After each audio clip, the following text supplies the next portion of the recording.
بسم اللہ الرحمن الرحیم۔ کل میں نے ایک بیان سنا، کسی کا کوئی ڈاکٹر تھے اور وہ بیان کر رہے تھے کہ یہ جو جمہوریت کا نظام ہے یہ پوری طرح اسلام کی ضد ہے، اور ہر اینگل سے انہوں نے اس کو ثابت کیا کہ یہ ایک مشرکانہ نظام ہے، شیطانی نظام ہے، بلکہ اللہ کے مقابلے میں ایک بت ہے۔ اور یہ یعنی جو اس کا سسٹم ہے کہ کوئی چیز جو پاس کرنی ہوتی ہے اس میں اکثریت کو دیکھا جاتا ہے، اور اس کی ایک مثال انہوں نے یہ بھی دی کہ دیکھو اللہ کی کتاب اس سود کو حرام قرار دیتی ہے، لیکن ہماری پارلیمنٹ اس کو حرام قرار نہیں دے سکتی ہے، اور پوری طرح یہ سود چل رہا ہے ہماری معیشت کے اندر، پوری دنیا میں چل رہا ہے۔ لیکن خاص کر جو اسلام کا دعویٰ کرتے ہیں، ایمان کا دعویٰ کرتے ہیں، اللہ کو ماننے کا دعویٰ کرتے ہیں، ان کو تو اس سود سے بچنا چاہیے، اس کو ختم کرنا چاہیے۔ اس سلسلے میں وہ پھر دنیا والوں کی طرف مت دیکھیں کہ لوگ کیا کہیں گے جی، انٹرنیشنل کمیونٹی کیا کہہ دے گی جی۔ یقین کرو اسلام کا سسٹم اتنا سمپل ہے، سادہ ہے، اور عملی طور پر اس اپنا نتیجہ دکھاتا ہے، صرف جرأت کے ساتھ اس کو اپنانے کی ہے۔ اللہ کی بات مان لینے میں عزت ہے،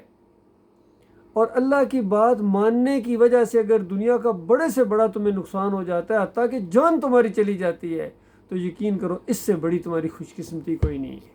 کہ اللہ کی ایک بات کو ماننے کے لیے آپ کو تکلیف آ گئی، آپ کا اقتدار چلا گیا، آپ کی نوکری چلی گئی، آپ کا کاروبار زیادہ ٹھپ ہو گیا، ماند پڑ گیا اللہ کی وجہ سے، تو یہ تو خوش قسمتی ہے۔ یقین کرو اگر ہمارے یہ جو بڑے ہیں تھوڑی سی ہمت سے کام لیں تو ان کے سارے مسائل چٹکیوں میں حل ہو جائیں، اور یہ آپ کے قرضے، میں کہتا ہوں چند دنوں کے اندر اگر قرضے کا نام و نشان تمہارے اوپر رہا تو پھر کہنا، کیونکہ یہ اللہ کا وعدہ ہے اور اللہ کی بات غلط نہیں ہو سکتی ہے۔ کوئی پوچھ سکتا ہے بھئی آپ کے پاس کون سا وہ کلیہ ہے کہ یہ آپ کے قرضے ختم ہو جائیں گے، یہ تو بڑی عجیب سی بات لگتی ہے۔ یقین کرو پھر وہی بات آ جاتی ہے نبی علیہ السلام کا طریقہ۔ اللہ کے آخری رسول محمد صلی اللہ علیہ وسلم نے کیا طریقہ اختیار کیا تھا؟ آخری جو خطبہ تھا اس میں بھی اس کا ذکر کیا، فتح مکہ کے موقع کے اوپر بھی، جہاں اور رسموں کو توڑا، بتوں کو توڑا، اور وہاں اس سود کا بھی کلا کما کر دیا اور اعلان کر دیا کہ یہ ساری جاہلیت کی چیزیں آج میری پاؤں کے نیچے ہیں، اور جو بھی سود بنتا تھا اپنے چچا عباس رضی اللہ تعالیٰ عنہ کو ایمان لائے تھے وہ بعد میں فتح مکہ کے موقع کے اوپر، تو اس سود کو معاف کر دیا، اور اس کے بعد کہا گیا کہ یہ سود بہت بڑا جرم ہے، بہت بڑا گناہ ہے، فوجداری جرم ہے،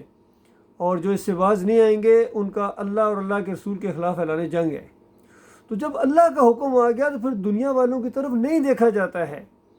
یہی احساس اگر ہمارے ان بڑوں کے اندر پیدا ہو جائے اور سٹینڈ کریں، اللہ کے اوپر بھروسہ کریں، اللہ کی غیرت، اللہ کی عزت، اللہ کے وقار کو سامنے رکھتے ہوئے اعلان کر دیں کہ دیکھو ہمارے مالک کا حکم ہے، یہ سود حرام ہے، نہ ہم دیں گے نہ ہم لیں گے۔ اور اس سے پہلے ذرا احساس نہیں ہوا تھا، اب احساس ہو گیا ہے، اللہ کے ایک بندے نے احساس دلایا ہے، ہم ڈر گئے اللہ تعالیٰ سے، کیونکہ اس کا اثر صرف دنیا کے حد تک نہیں پڑنا ہے، مرنے کے بعد بھی اس کے اوپر اثر پڑنا ہے، اور سب کو پوری دنیا کا بتاؤ کہ یہ سود کا نظام جو ہے اتنا بڑا جرم ہے، اتنا بڑا جرم ہے، شرک کے بعد یعنی بہت بڑا گناہ ہے، اور شرک اس سے بھی بڑا گناہ ہے، اندازہ لگائیے۔ تو سارا یہ کیلکولیٹ کیا جائے کہ آج دن تک یہ 75-76 سال میں کتنا قرضہ لیا اور سود میں کتنا دیا، اور مجھے پورا یقین ہے جو سود آپ دے چکے ہیں وہ آپ کے اصل قرضے سے زیادہ ہوگا، تو لہٰذا وہ ڈیڈکٹ کریں،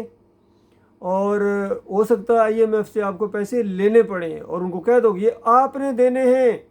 ہم نے نہیں، یہ آپ نے دینے، آپ نے فریب کے ساتھ اور جھوٹ کی وجہ سے اور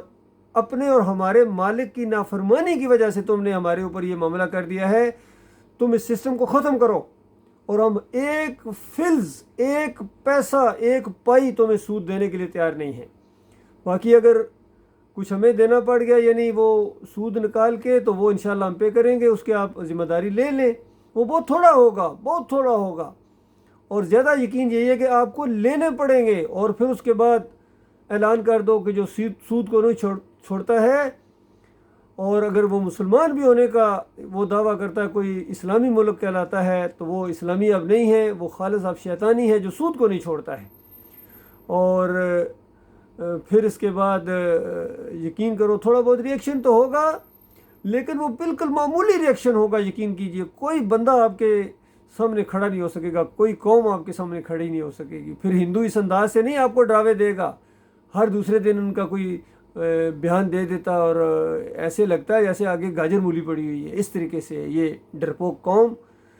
یہ اس انداز سے ہمیں ڈراوے دیتی ہے، ہمیں شرم آنی چاہیے۔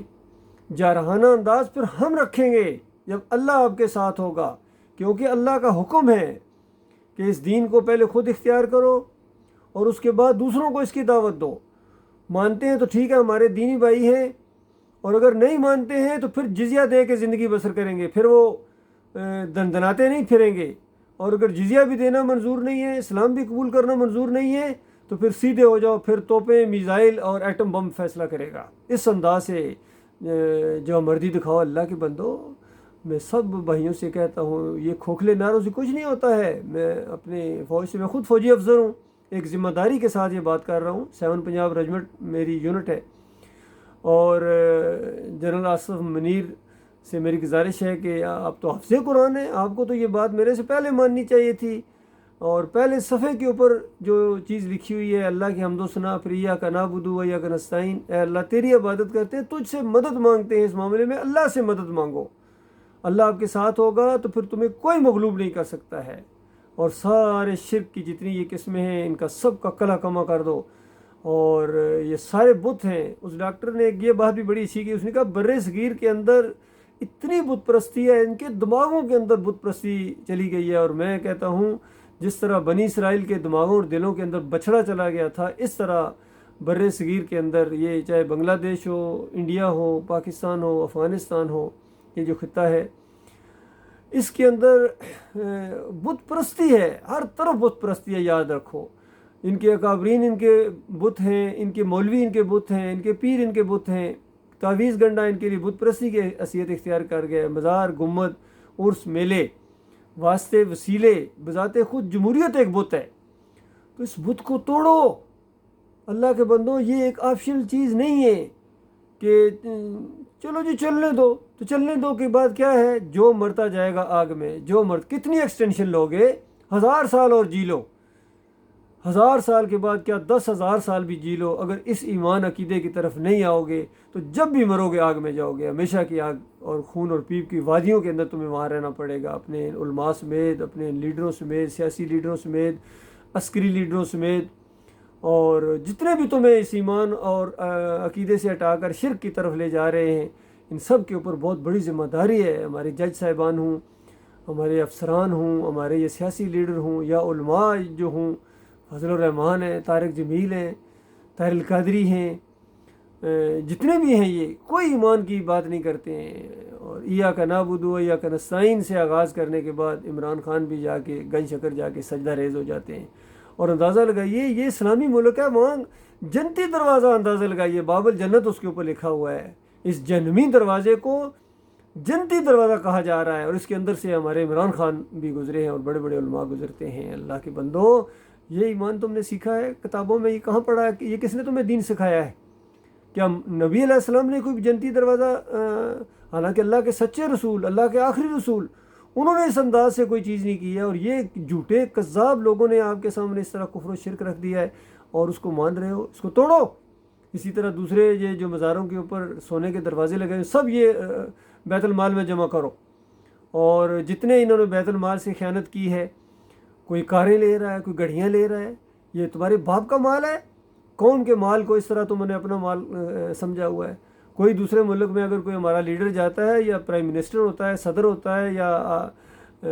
آرمی افسر ہے، یا جو بھی ہے، فیلڈ مارشل بھی گئے ہیں، تو جو بھی ان کو تحفے ملیں، یہ خالص قوم کی امانت ہے،